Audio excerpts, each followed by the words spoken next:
Hello everyone, thanks for pressing play. You are watching a brand new episode of ExcaliburCCGTV. You can always visit our website, ExcaliburCCG.com, to find out what's going on with our Shreveport store. We are shooting from there right now, or our Texarkana store in Texarkana, Texas. We're not shooting from there right now. We're not shooting from there right now. We are not in two places at once. But guys, you can always follow us on Facebook. Our Twitter link is down below. We're posting fun and funny stuff on Facebook all the time.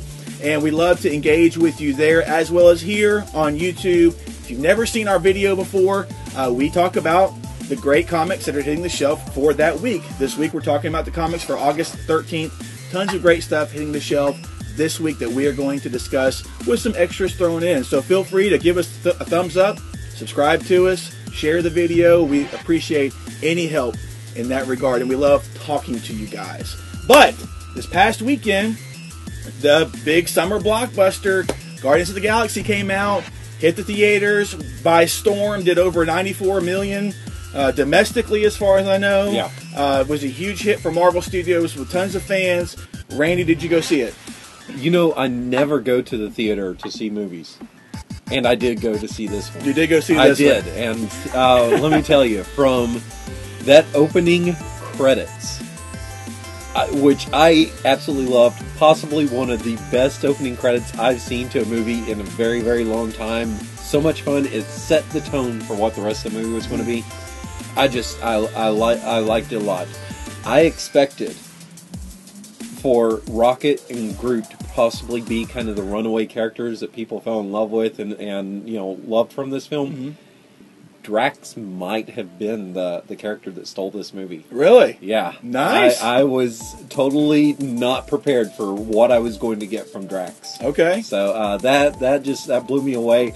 Of course, you did get everything you needed to from Rocket and Groot, and there are some easy moments there that will make you choke up in the film. Okay. They did some good jobs with that. Even knowing about Groot and everything, there are still moments that kind of had you.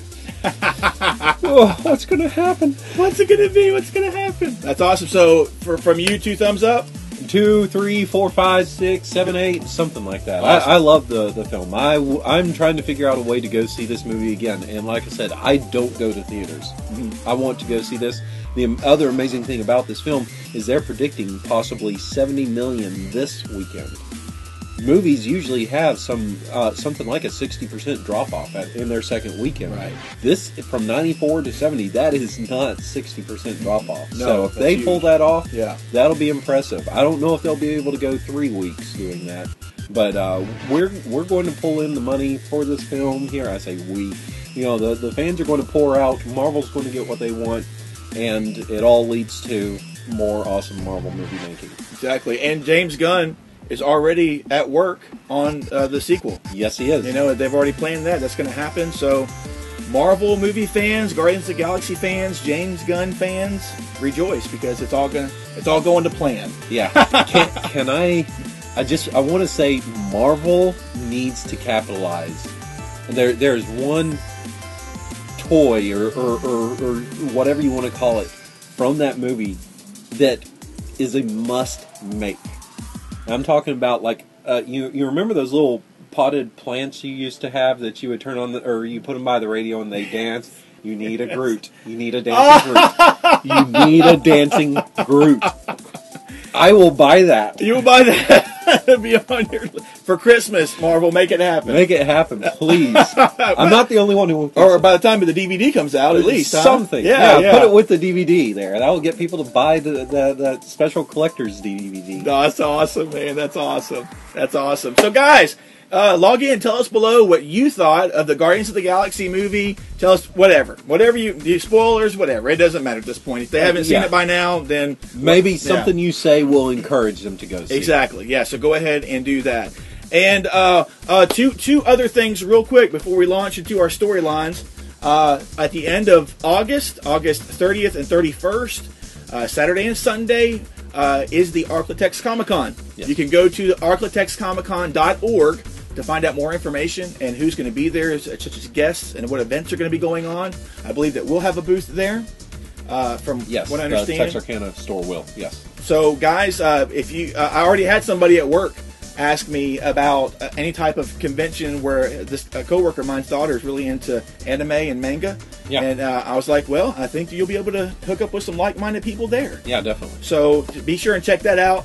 Also, another special project that Randy and I have going on. You want to tell them about it? Yeah, this September is Banned Book Month, just nationwide. It's Banned Book Month. The topic for Banned Book Month this year is banned and challenged comic books or graphic novels. So we are going to, in conjunction with the Shreve Memorial Library, we are going to be doing, for you guys at home, not a live show, but a live show at the library on the 23rd, where we will be talking and discussing some of the different types of graphic novels that you'll come across that have been challenged here, never banned. Okay. I'm glad to see that. I'm glad to hear that. So it's one of those things. If you guys are not familiar with the whole thing with these challenged or banned graphic novels, or just hearing about that makes you want to find out more, you can go to the CBLDF's forum or website. Comic Book Legal Defense Fund is what that is. Yeah. Go to their website, and that you can find out. They have pamphlets about all different things. They have the lists there that you can find the books, and just kind of inform yourself of things that people are trying to get pushed out of your libraries. Exactly. So we'll be there talking about that. Yeah, definitely. Having fun with that. A whole lot of fun. And moving on, guys, it's time for us to dive into the events and the storylines that we like starting off with every episode. Randy, what is first for you? Coming up for me, we have, I thought we had the end of Doom, Superman so Doom going on. But this is like year one, no, 0 year. Is that what it's called? Batman 0 year? That was. Yeah, okay, where it had multiple sections to it. Okay. Where this is now part of the whole Superman Doom storyline called Last Son. Okay. This is in Superman Wonder Woman number 11, where it continues. We see that Wonder Woman is going to be taking some drastic measures here in order to possibly beat Brainiac. And we also find out that Kal-El is no more. There is only Doom. Ooh. So I'm not sure how they get away with that term there, but but I guess it's because Marvel's is probably Doctor Doom. But Superman Doom continues on this week with Last Son here in Superman Wonder Woman. Very cool. Moving over to Marvel, we do have Original Sin number 7 coming out this week. It's only an 8-issue maxi series, so we got this issue and one more. And from the events that we saw with the last issue, it looks like there's going to be a showdown between Nick Fury and the Marvel heroes that are tied up in this whole Original Sin event. Yeah. So that's going to be very interesting. And this one, we're looking at the last battleground, so it looks like it's going to be Nick Fury versus the Universe. Yeah, as they said, it looks like this is their way to push I'm not saying this in any way to be racist here, but to push the old white Nick Fury out so that they can cement the Nick Fury that looks like the Nick Fury from the movies. From the movies, making with that the change. black character there, so that people who come into comics are not going to be going, wait, why are there two Nick Furies kind of thing. So that may be what they're doing. Maybe they're going to pull, a little switcheroo with something else. I don't know, but it's kind of a crazy thing. I never expected to see Nick Fury on this end of things. Never. He's not the kind of character that you would see in that position. No, so, what's next for you, bro? We've got continuing the Original Sin. I've got a couple here. We've got Deadpool number 33.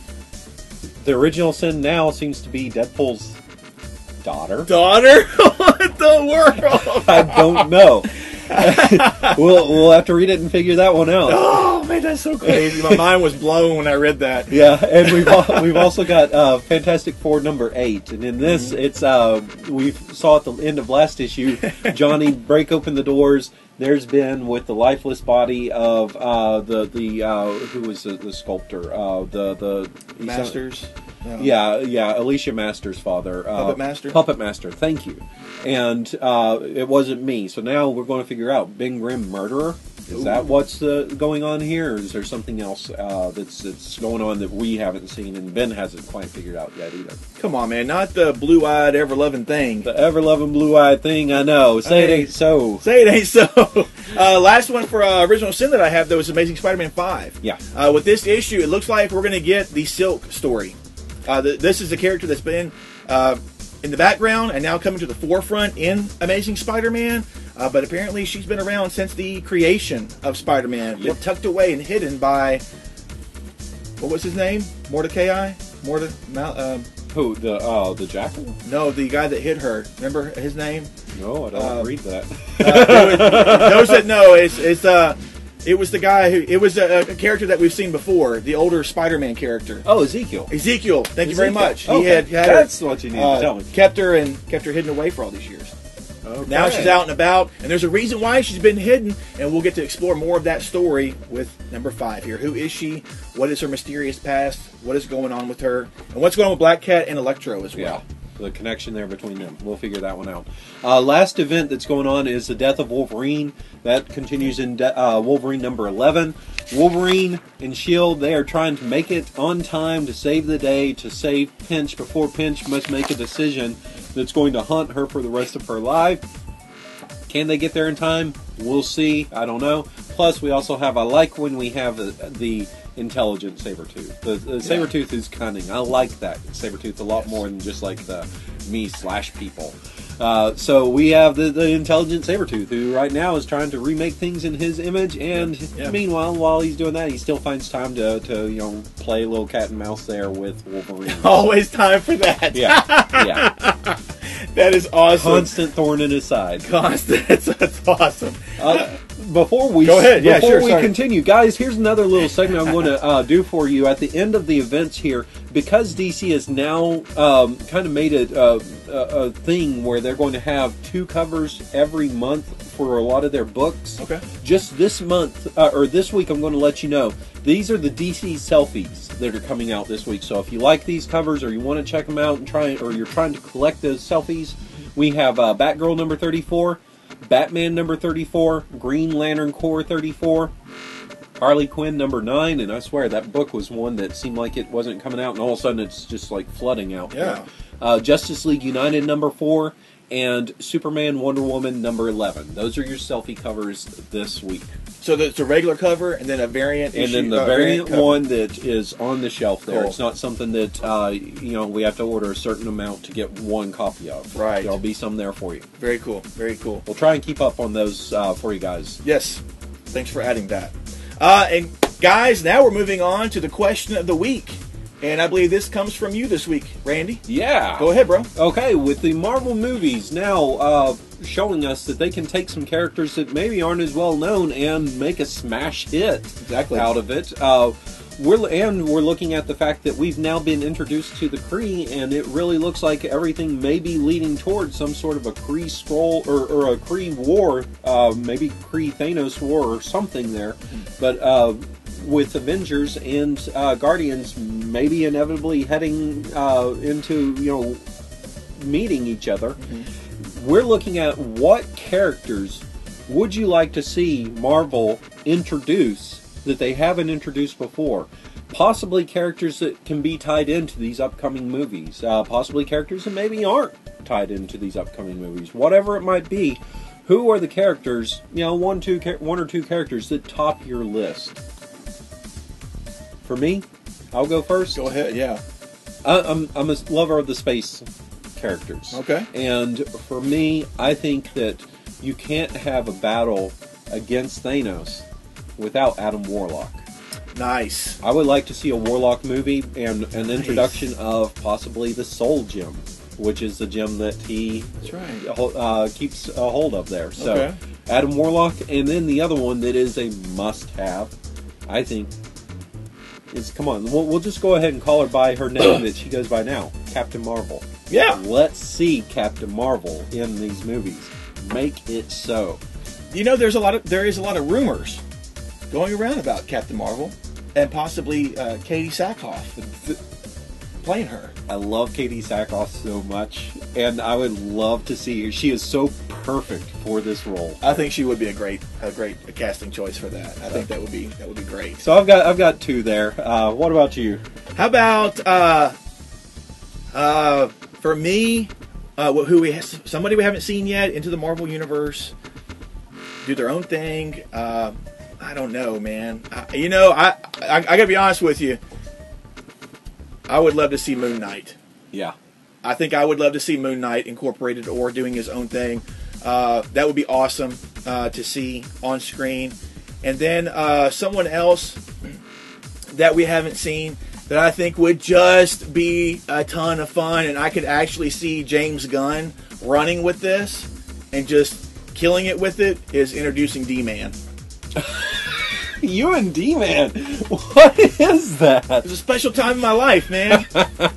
So those are my 2 choices. I mean, there are so many. I mean, there's Black Panther is an easy one. Yeah. I would think like a She-Hulk would be a great character to introduce. Yes, that very would be easy to make happen. Yeah, especially if you finally have the whole thing with the Avengers and Hulk breaking off like originally happened. Exactly. Why not introduce She-Hulk? Exactly. And then, of course, when you talk about the space stuff, we had apparently with Guardians of the Galaxy, we were introduced to the Nova Corps. Yeah. But what about Nova? Yeah. And here's a little theory I had that they could work with here. On that planet, on Xandar, the Nova Corps fly the ships. That's your policing right there. But when you go out to the ones who are actually in the quadrants, protecting space and other planets, you have the ones that have, the boost through the air, much more like the Nova that we're familiar with. Okay. So something like that. Okay. So, guys, there's a ton of stuff for you to choose from there. Think outside the box. Think of what you've already seen and what could be incorporated with the Marvel Space Universe now, or the Marvel Universe in general that we've seen so far. Yeah. Just think of something and tell us who you think should be introduced that we haven't seen before into the Marvel Universe, and have fun with it. Tell us below. And with that out of the way, we're moving on to some new number ones. Yeah, we're going to fly through some. We have a very short list here this week. It really is. So I'm going to give you my favorite of the number ones here. Transformer Primacy number 1 is coming out. This is the War of Cybertron. It looks like this is a retelling of the war. It's not something that's happening in continuity right now. This is Optimus Prime versus Megatron. This is the battle that would define this planet, and the battle that would create legends of some of these Transformers here. So it's kind of taking a look at the beginning of things again. I don't know, kind of fine-tuning, updating some of it. We'll see. But I'm kind of excited to check this one out and see just what exactly is going to be going on. Some gorgeous covers that they have. Yes. Moving on, Hexed, number 1 from Boom Studios. This is pretty much, as the solicitation describes, a mashup between Buffy the Vampire Slayer and Tomb Raider. We have a young character, Lucy Jennifer Ignacio das Neves. They call her Lucifer. She is a supernatural thief for hire. And what she has done is went and stolen something for her mother. And one of the paintings in her mother's gallery has unleashed hell upon Earth. And what is she going to do about it? That's a new ongoing series from Boom. So if you like those ideas of Buffy mixed with Tomb Raider, Lara Croft, this should be right up your alley. Painting with evil kind of sounds like Ghostbusters 2. Oh, here we go. Oh, sorry. It's on now. Yeah. Godzilla Cataclysm number 1 from IDW this week. This is Colin Bunn writing Godzilla there. So that's a treat there for some IDW fans. Cool. Or Godzilla fans. This is set years in the future. There's character Hiroshi. He was one of the people that survived this horrifying apocalypse, and now he is an elder of one of the few remaining tribes of humans. Okay. And he's the one that may be the key to somehow finding, I guess, salvation here, as it appears this nightmare that they went through back when he was younger is not over with now. It's I guess happening again, possibly something to do with Godzilla. Possibly. No, it's possible. So we'll find out. But this is, I think, a 3-issue miniseries. Very cool. And that's like one of the first ones I've seen of Godzilla that wasn't written by John Layman in a very long time. Yeah. He's been doing a lot of them. Yeah. So Moving on, guys, Dark Ages #1. This is a 4-issue miniseries coming out from Dark Horse, and it's written by Dan Abnett, who is one of the co-writers of the Guardians of the Galaxy that was translated to the movie that you saw this past weekend. Yes. So if you're interested, if you like what you saw with that, then you might enjoy something that he's doing on his own outside of that. And this is Europe locked in war during medieval times, but they encounter a demonic force that is not from hell. And the solicitation describes this as a bit of Starship Troopers meets with Kingdom of Heaven. So we will see. We don't know if it's like another dimension's hell, demons coming invading our Earth, or what. But this clashing of medieval times versus sci-fi. So have some fun with that. It's only 4 issues. You can get it this week. Speaking of demons. Oh. I don't know how to really segue more than that, but yeah, also dealing with demons. Dead at 17, Blasphemy Throne, #1. This 7-issue miniseries by Josh Howard. This is not Jason Howard of Trees. This is Josh Howard. Right. He's been doing this book for a long time, from a couple of different studios. It's now at Image Comics, and this is the final chapter of the saga. It's 10 years that the character Nara Kilday has been fighting, her own personal hell with, or against hell. And she's lost many people. She's, I guess, met many people, lost many people. All sorts of things been going on there.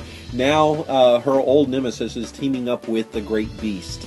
And the secret to her victory remains hidden somewhere in her past. I don't know if she's going to have to go back. I don't know if she has to just remember. I'm not sure exactly what that means. It's a little cryptic. We'll see exactly. But we do know that the countdown for Earth's final hours has finally begun. Yes. So.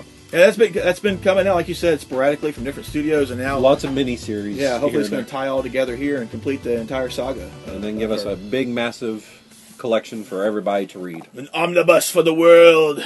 That's all I got for the #1s. Yeah. So that's it. That's it for #1s, guys. We are moving on to our favorites. Okay. These are our monthly titles that we read, that we get personally, enjoy reading every month, and these are usually the titles that are at the top of our stack, the first things that we do read. But before we launch into those, we're going to tell you about our favorites from this past week. Randy, what was your favorite from last week? Well, I've already heard that you have not read this, so I'm going to try and be gloss over it. Let's say it's that. Okay. Clone number 19 was probably my favorite book of the last of this past week here.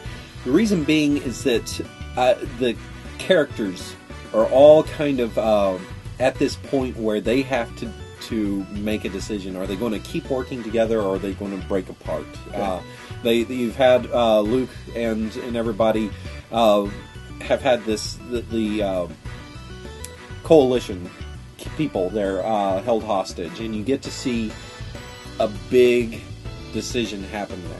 Okay. And you think one thing about Luke when it happens, and then later you go, are they right? Did you just do this? And so you see that he made a decision that maybe he didn't want to make.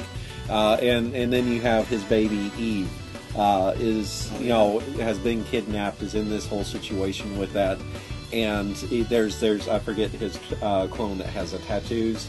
Right. Looks like he's about to solve a situation, and that last page just is one of those where it's like, where is the next issue? I need this. So there's a lot of intensity, and there are a lot of threads being woven together here right now. I know you love the book. I love the book. This is going to be a movie or a TV series here on Sci-Fi. Yeah. And guys, you're going to be trying to pick up this book later on.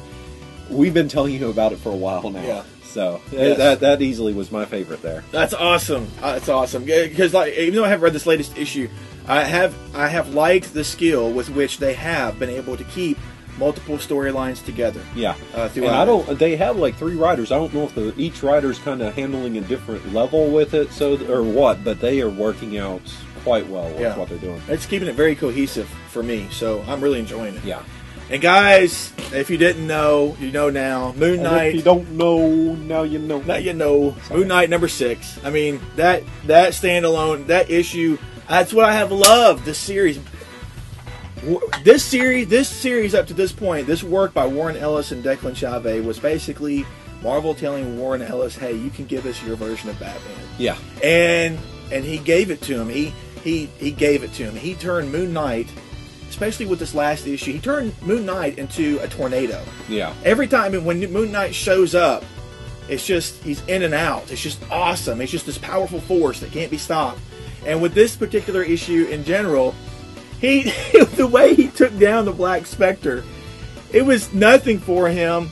And then how the guy who decided to don the mantle of the Black Spectre had no understanding of what he was even involved in. Right. It was just beautiful. Even though Moon Knight knew nothing about what this guy's reasons were, and he tells him the original Black Spectre, this is why he wanted, or why he did this. It was the exact same reasons why that guy did that. Yeah. So that worked very well. I enjoyed that one quite a bit.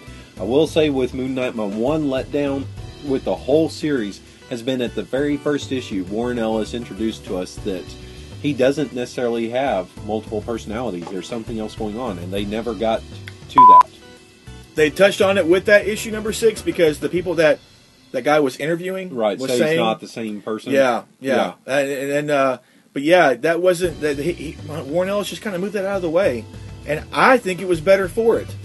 And kudos to Marvel for putting the few pages in the back there of Brian Wood and Greg Smallwood's upcoming run on the series. Exactly. So that people can get that first perspective and not go, well, I'm dropping this book. They can kind of see, okay, hey, there's something here. Maybe this is going to continue on and I can keep reading this. So, I mean, I'm kind of interested. Those of you who are reading, if you were planning on dropping the book, did that little, 4-page spread there convince you to, hey, maybe I should pick up the next issue? Yeah, I recommend that you do. I think that Brian Wood and Greg Smallwood is going to be a great crew to take us forward, and I'm looking forward to what they're going to do. Yeah. So, there we go. What's your favorite for this week?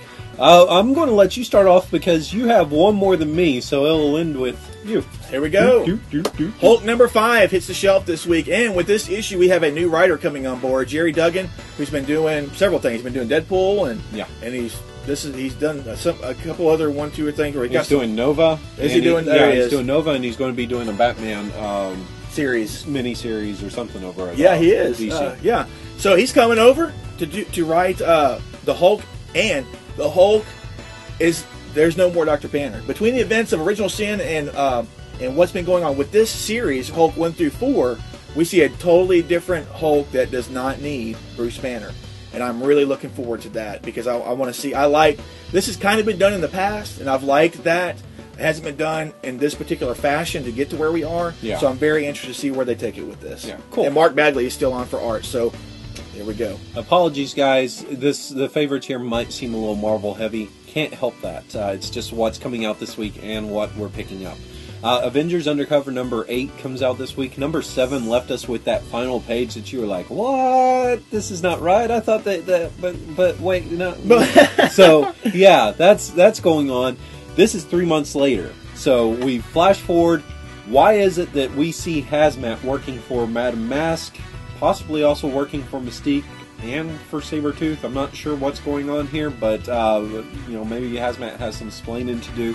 We'll find out. And what possibly could happen at the end of this to change everything again? We'll see, because there have been twists and turns all throughout this book. And man, Dennis Hopeless, thank you. I love this series just because you do that every issue for us. I'm still upset that it's been shortened and it's going to be cut off before we were going to get more. The house show. So, yeah. Anyways, guys, Batman 34. This is a standalone issue. We have a guest artist, Matteo Scalera, coming on board for this standalone issue here.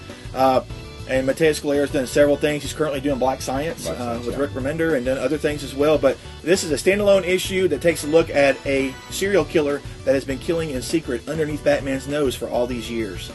So we can take a look at that, and this launches us into the next story arc, Endgame. That's coming up with Scott Snyder and Greg Capullo back on art for that storyline. And I really dug Zero Year. It was a bit long, I will say that, but overall I really enjoyed it. Got tons of fantastic, beautiful artwork by Greg Capullo, and I love it. And this is a standalone issue. Matteo Scalera, we're going to be checking that out and moving forward into the Endgame storyline. Nice. Yeah, a lot of people there are going to enjoy that art if maybe they haven't been reading the Black Science or any of the Marvel stuff that Square has also been doing. Yeah. Last up for me is Captain Marvel #6. Kelly Sue DeConnick, David Lopez. Thank you. Suddenly drawing a blank on the name there. Love his art. Don't remember his name. But that's coming out here. I think this may be kind of getting to the culmination of the first story arc. Everything's about to hit the shan with this. We have Carol Danvers, Captain Marvel, versus the Spartax Empire. Oh. Now, when last issue we left off there, she was told she needs to go ahead and get out of everybody's business and go take care of Avengers business. And she left, and she put her ship on autopilot to go find the Guardians and said, I've been an Avenger long enough. I'm pretty sure that this whole thing with Spartax is Avengers business. So now it's her versus Spartax. Going to be awesome. I'm looking forward to this. Awesome. Last up for me, guys, Starlight #5. From Image Comics, Mark Miller, Goran Parlov doing this. At the end of the last issue, we saw that the Duke and Space Boy was able to escape from where they were and ultimately find the people they've been looking for. But at the end of that issue, there was a traitor in their midst. And now that traitor has relayed where they are to the people looking for Duke and Space Boy.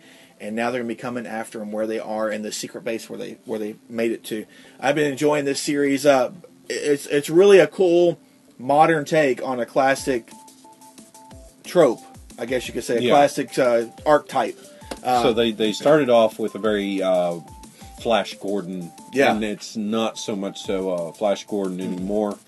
No, it's a bit more than that. Okay, cool. I would say it's more than that. I've been enjoying it. We should only have a few more issues of this left. I'm not sure, but we'll see. But guys, that's it for this week. Tons of stuff hitting the shelf. There's even more stuff that we didn't mention, but you're probably interested in. But make sure that you get it. And guys, log in below. Tell us what you thought of the Guardians movie, and then tell us what you think of our question of the week. Who would you like to see introduced into the Marvel movie universe that hasn't showed up yet? Anybody? Think outside the box. Anyone, anywhere, anytime. Just have fun with it. Do it. So guys, that's it. We are ExcaliburCCG.com. You can always visit our store here in Shreveport, Louisiana, as well as our store in Texarkana, Texas. You can follow us on Facebook. The link is below. You can follow us on Twitter. The link is below. Be sure and thumbs up this video and click subscribe. It's like right down here somewhere.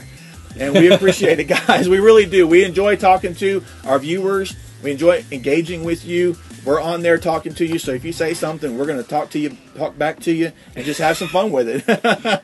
But guys, that's it for this week. Until next week, be safe, take care, read great comics, and we will see you in the next video. Boom.